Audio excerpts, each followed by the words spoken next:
Para la Universidad para la Paz, que estamos representados aquí hoy día por nuestro decano, por el rector, y mañana estará el rector académico, no es casualidad que queramos tener esta participación en este encuentro.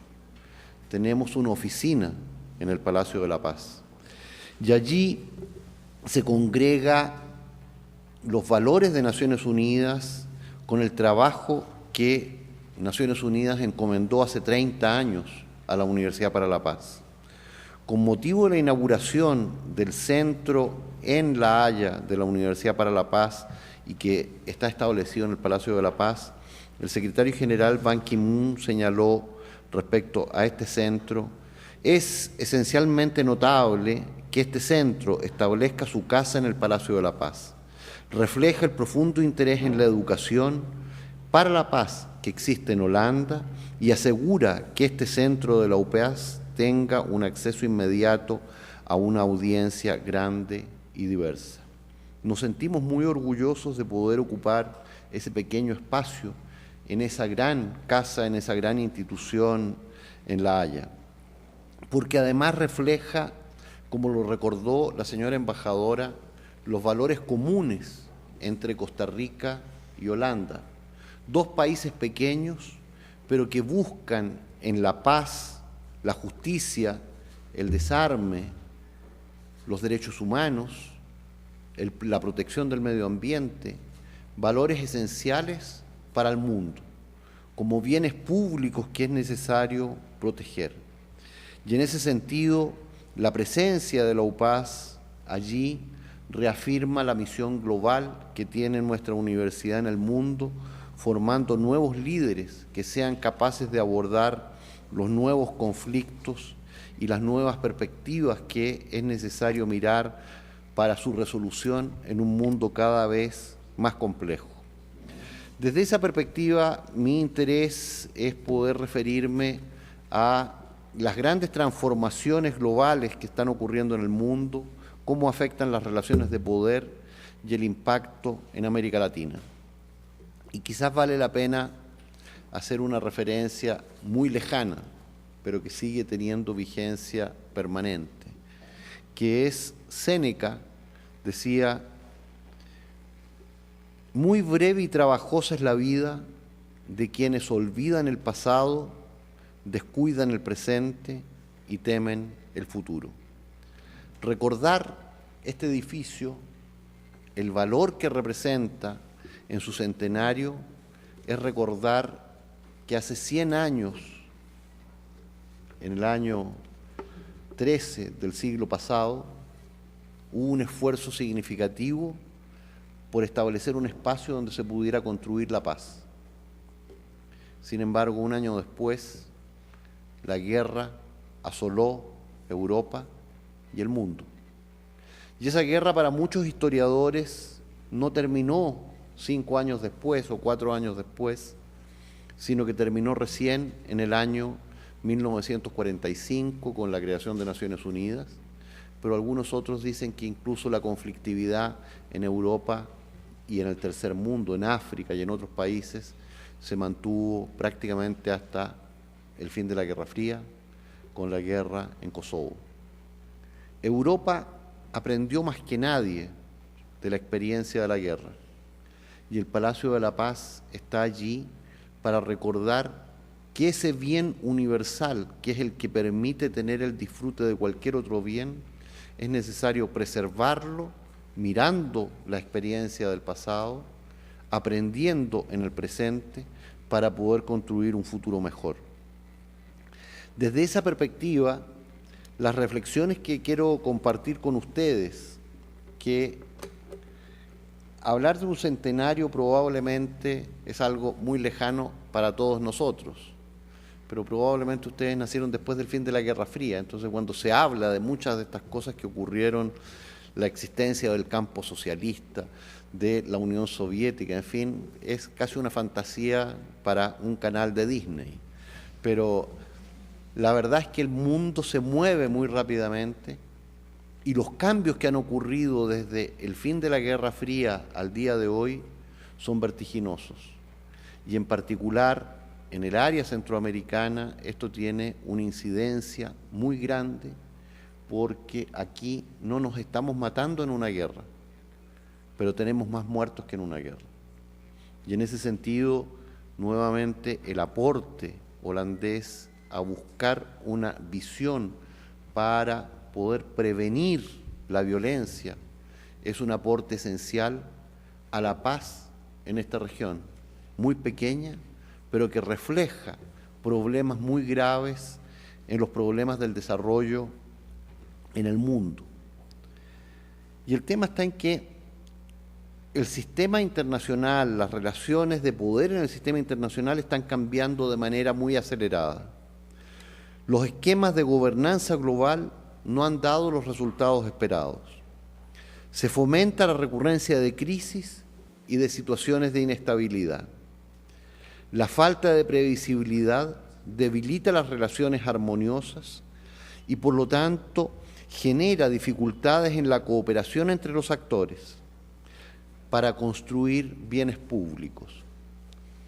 Los bienes públicos son los que nos permiten tener vida, proteger el oxígeno, evitando que químicos o guerras químicas afecten el oxígeno, lo que nos permite vivir. Y este es un tema que parece tan obvio, pero hoy día hay una misión de Naciones Unidas en Siria viendo cómo puede haberse usado armamento químico prohibido después de la Primera Guerra Mundial y de acuerdos específicos que ven los tribunales internacionales. Pero la mente humana tiene caminos que son muy complejos cuando se refiere a las relaciones de poder y hace que esto sea un instrumento donde todo se pueda valer. Y esto es muy complejo porque hoy día los principales actores internacionales, los estados, los organismos internacionales, las empresas, las organizaciones gubernamentales, tienen dificultades para encontrar espacios para concertar. El Palacio de la Paz busca concertar desde una perspectiva jurídica. Naciones Unidas busca ser el asiento donde se exprese la voz de todos y cada uno de los estados e incluso abrir espacios para escuchar a la sociedad civil. La interdependencia es la norma de la globalización. Las amenazas y los riesgos también se han transnacionalizado. Se requieren nuevos mapas conceptuales que permitan comprender el tránsito hacia un nuevo mundo, este mundo que pudiéramos caracterizar como un mundo post-occidental, un sistema global que se mueve hacia un esquema post-hegemónico. Con esto lo que quiero señalar es que el mundo que nos tocó conocer en Occidente, surgido esencialmente en Europa, en Estados Unidos, hoy día se mueve del Atlántico hacia el Pacífico, hacia otras culturas, hacia otros valores, hacia otras formas de ver la vida, que es necesario dialogar, conversar para poder encontrar la estabilidad en el mundo. Hubo una época en la cual el mundo se dividió entre dos grandes potencias y el mundo fue relativamente ordenado.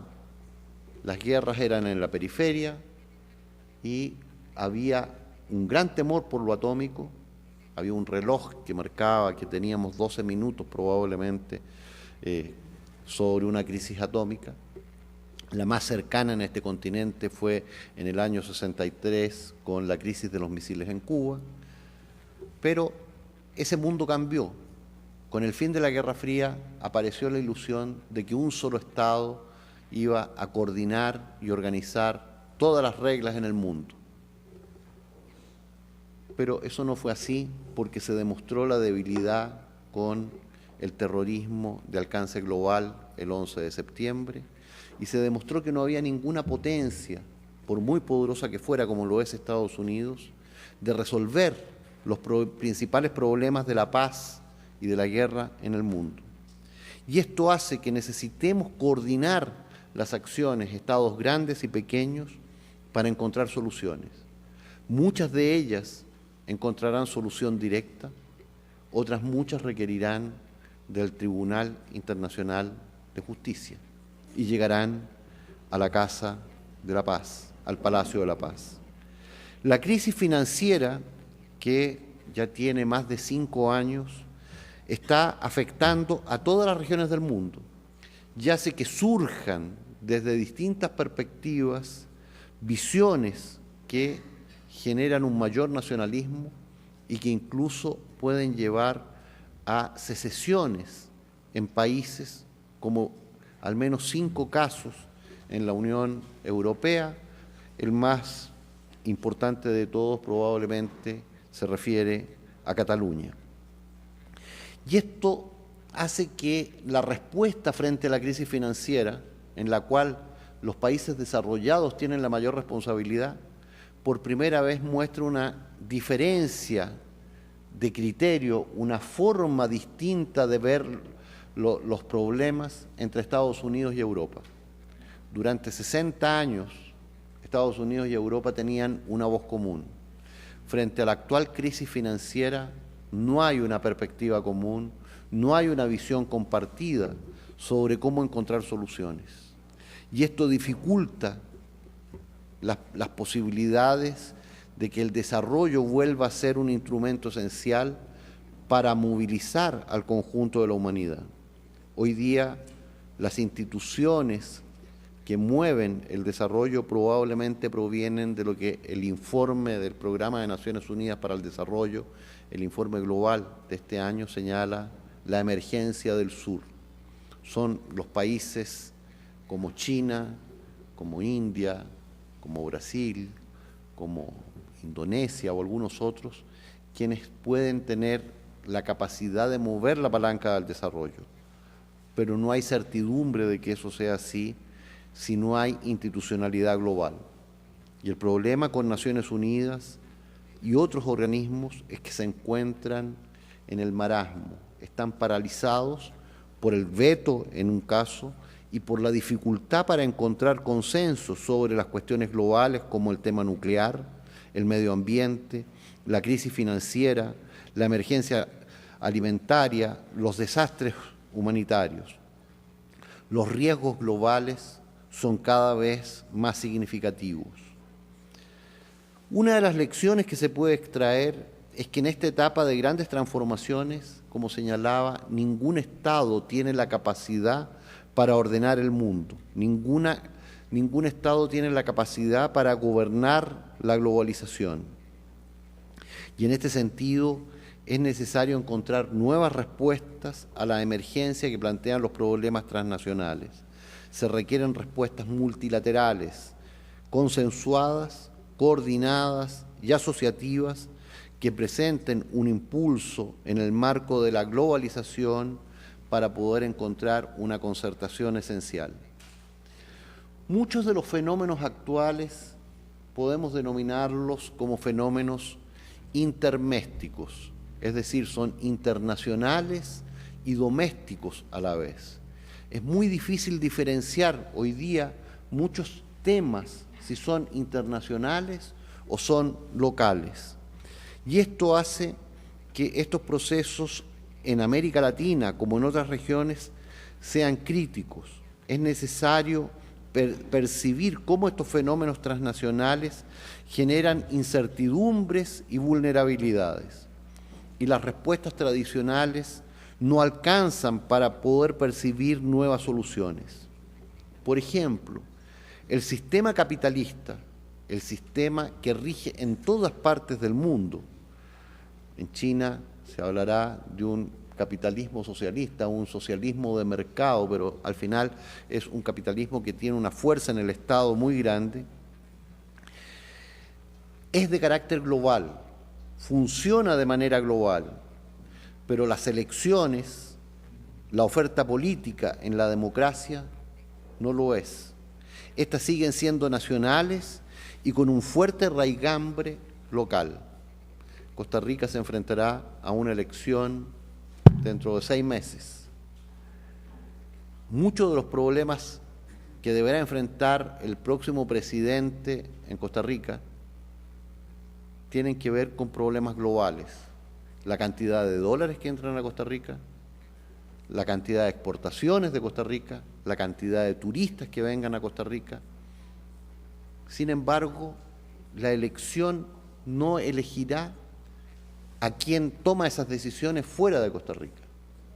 Uno puede decir, esto ocurre en Costa Rica porque es un país muy pequeño, pero si miramos la situación europea, en Grecia, en España, en Italia, se habla que la Troika toma decisiones, y la Troika es el Fondo Monetario Internacional, es la Comisión, son agentes externos que toman decisiones para los cuales no han sido elegidos.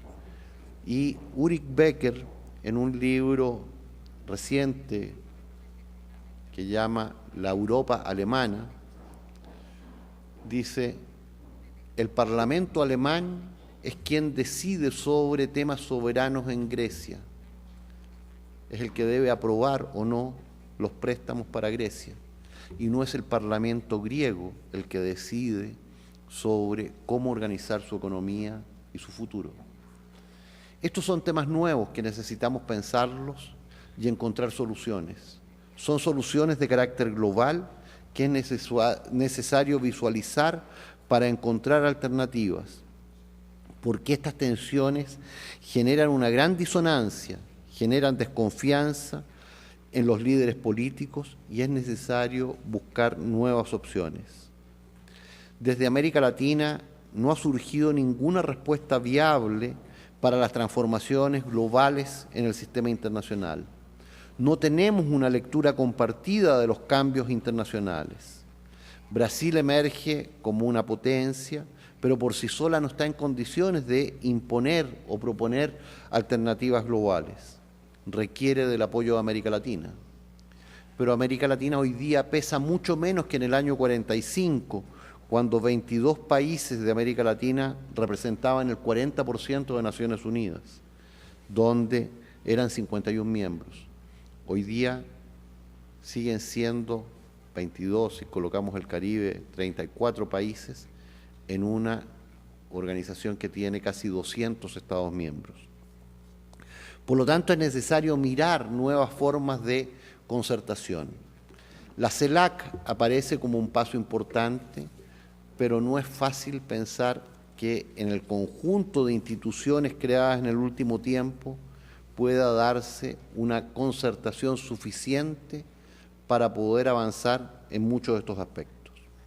Sin embargo, el concepto que hoy día recorre América Latina y que la CEPAL ha destacado de manera muy importante es el concepto de igualdad y ordena una prospectiva y acciones estratégicas del conjunto de la región con metas amplias sobre el desarrollo como una cuestión esencial para el desarrollo humano desde una perspectiva global. Yo quisiera referirme a lo que considero que son 10 tendencias que van a afectar la vida de ustedes, de todos nosotros, en los próximos años, vistas desde América Latina. En primer lugar, la globalización será la tendencia principal que ordena el sistema internacional y que afecta a nuestra región latinoamericana. Esto significa que las tendencias globales tendrán un impacto cada vez más grande en nuestra región. Nos internacionalizaremos cada vez más cada uno de nuestros países y es necesario visualizar cómo esto ocupa un lugar cada vez más importante. Dentro de 25 a 50 años, las dos potencias económicas más importantes en el mundo, a menos que ocurra una catástrofe ambiental, serán China e India, junto con Estados Unidos. Europa, en su conjunto, quedará reducida quizás a un cuarto lugar. Y esto significa un cambio esencial en las relaciones de poder en el mundo. Una segunda tendencia es que América Latina es muy diversa. Hay países muy pequeños, con bajas capacidades, con bajos recursos de poder, como pueden ser los países del Caribe, frente a una potencia continental como es Brasil o como lo puede ser México. Somos muy diversos, tenemos aspectos culturales comunes y una potencialidad de actuar conjuntamente, pero que es necesario construirla sobre la base de una mejor visión política en este ámbito. Y eso hace que nuestra región seguirá siendo muy diversa y es necesario encontrar fórmulas de integración en la diversidad. Una tercera tendencia se refiere a que América Latina y el Caribe mantendrán la integridad estatal y seguirá siendo una zona de paz. Esto es probablemente el asset más positivo, el aspecto más positivo que tiene América Latina. Cuando hubo la tentación de división de un país latinoamericano como Bolivia, hace menos de una década atrás, la región reaccionó en forma inmediata. En ese momento, Michelle Bachelet era presidenta de Chile, se acababa de conformar UNASUR y llamó a una reunión de presidentes suramericanos que detuvieron cualquier perspectiva de segregación de una parte del territorio boliviano para crear un nuevo Estado, como había ocurrido en Europa. No es admisible en América Latina la división estatal. Y somos un continente de paz. La última guerra importante en América Latina fue la Guerra del Chaco. Probablemente podemos agregar la Guerra de las Malvinas en el año 82. La Guerra del Chaco fue en los años 30 entre Paraguay y Bolivia, con la intervención de otros países latinoamericanos. Pero en general tenemos una voluntad de paz, acuerdos de paz, que los debemos hacer exigibles y tenemos la capacidad, y deberíamos tenerla más aún, de llevar la experiencia latinoamericana de control nuclear y de resolución de conflictos a otras regiones. En la actualidad hay por lo menos 6 casos en la Corte Internacional de Justicia referidos a temas limítrofes en nuestra región. Quizás un paréntesis. Costa Rica no tiene fuerzas armadas, pero Costa Rica debería tener por lo menos un equipo especializado de alto nivel de abogados para actuar en la Corte Internacional de Justicia. Esa es su mejor defensa. Y eso requiere una formación desde la universidad al posgrado y a una acción en organismos internacionales tendiente a la defensa de los intereses costarricenses como país desarmado. Podemos ampliar esto mismo a Panamá y Haití, que son 3 países en la región que no tienen fuerzas armadas. Una cuarta tendencia es que América Latina y el Caribe seguirán siendo, al menos durante una década, una región violenta. Será muy difícil que se pueda resolver el problema de la violencia en el corto plazo. Los esfuerzos deben ser encaminados a resolver este tema, pero la conflictividad es eminentemente intraestatal, al interior de los países. Ocurre en las ciudades latinoamericanas. Allí se expresa con fuerza la violencia y en particular en el Triángulo Norte de Centroamérica. Honduras, lamentablemente, es el país que aparece con más violencia en el mundo. Casi 100 homicidios por cada 100.000 habitantes. Pero cuando miramos esto respecto a quienes matan y quienes mueren, son jóvenes menores de 24 años. Y por lo tanto podríamos decir que allí se produce un genocidio juvenil. Deberíamos, en esa perspectiva, ser capaces de identificar a quienes están cometiendo este genocidio para llevarlo a la Corte Penal Internacional. Será muy difícil hacerlo, porque están muy extendidos, hay responsabilidades estatales por acción o por omisión, y también por la incidencia creciente del crimen organizado en toda nuestra región. La desigualdad, no la pobreza, es probablemente quien gatilla la violencia junto con el crimen organizado, el tráfico de drogas, y esto inhibe el desarrollo humano.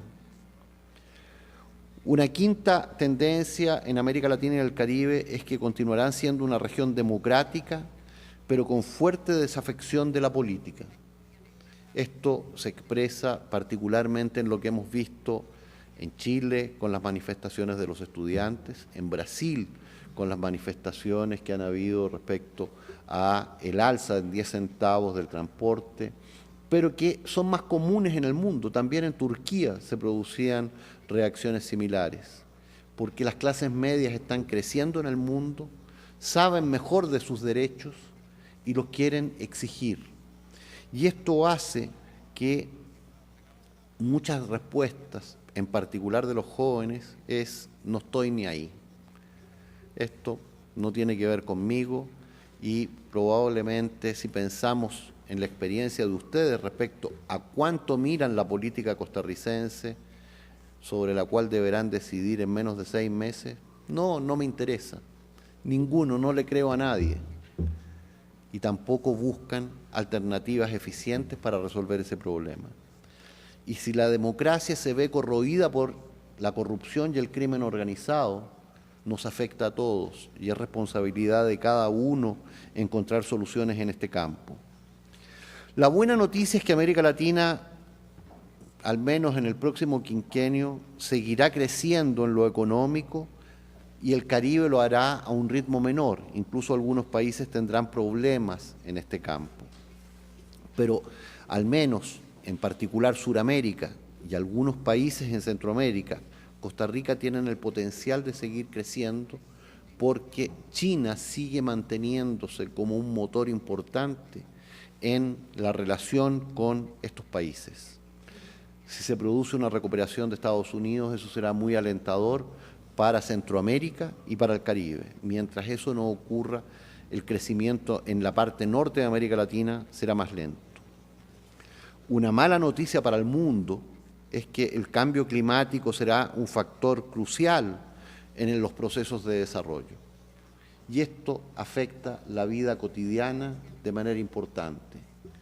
Circunvalación no solamente se cayó porque hubo falta de mantenimiento de la infraestructura que Costa Rica no tiene hace muchos años, pero también por la intensidad de las lluvias, los deslaves que ocurren en distintas partes y la responsabilidad de protección del ambiente es algo que nos cabe a todos. La forma diplomática que adopta nuestra región es la diplomacia de cumbres, es decir, las reuniones de presidentes para concordar visiones y tomar decisiones. Esta se expresa en distintos ámbitos. En el ámbito regional latinoamericano es la cumbre de la CELAC, en el ámbito iberoamericano las cumbres iberoamericanas. Está prevista una cumbre de las Américas, si es que se logran resolver los temas que están planteados para el año 2015. La reunión Unión Europea, CELAC, es decir, Unión Europea, América Latina, ha sido muy importante, tuvo un encuentro el año pasado, lo tendrá ahora dentro de 2 años, pero es necesario buscar una mejor coordinación en la diplomacia de cumbres para evitar la repetición y duplicación en las agendas. La penúltima tendencia es que en todas partes en nuestra región existe una demanda creciente de mayor presencia del Estado. Es decir, se requiere más Estado para resolver muchos de los problemas. En América Latina no hay ningún Estado fallido, pero en todos y cada uno de nuestros países hay zonas fallidas. Eso significa que hay barrios en los cuales la policía no entra, pero tampoco entra el puesto de salud, tampoco funciona de manera adecuada la escuela y en muchos casos ni siquiera llega ninguna iglesia. Y allí aparecen nuevas voces, nuevas autoridades vinculadas a ilícitos en esa zona, pero que tienen vínculos internacionales crecientes. Por lo tanto, la demanda del Estado por seguridad y desarrollo es una demanda esencial. Y finalmente, la última tendencia creo que es que los aspectos culturales serán cada vez más importantes. La cultura será decisiva en la identidad entre nuestros países, será decisiva en la forma en que comprendemos los fenómenos políticos globales y la forma en que buscaremos resolver los problemas que se presentan en el mundo. Y para esto necesitamos nuevos mapas conceptuales. Los mapas heredados no nos permiten comprender los cursos y los cambios que ocurren hoy día. Sin embargo, es necesario pensar en el largo plazo. Y son ustedes, jóvenes, los que tienen la mayor responsabilidad en demandar nuevos mapas conceptuales. Los mapas conceptuales que nosotros crecimos, estudiamos, desarrollamos, eran los mapas conceptuales de la Guerra Fría. Hoy día están generándose, es necesario generar nuevos mapas conceptuales que miren la disolución del poder, la difusión del poder y los cambios en las relaciones del poder.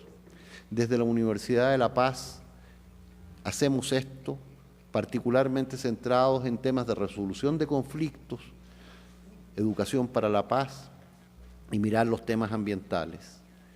Y allí, en esa perspectiva, el rol del Palacio de la Paz como estandarte para que la humanidad pueda buscar por el diálogo, por el derecho internacional, formas de una mejor convivencia, es lo esencial. Y en ese sentido me siento muy agradecido por esta invitación del Instituto Interamericano de Derechos Humanos, la Asociación de Estudiantes de Derecho y de la Embajada del Reino de los Países Bajos. Muchas gracias.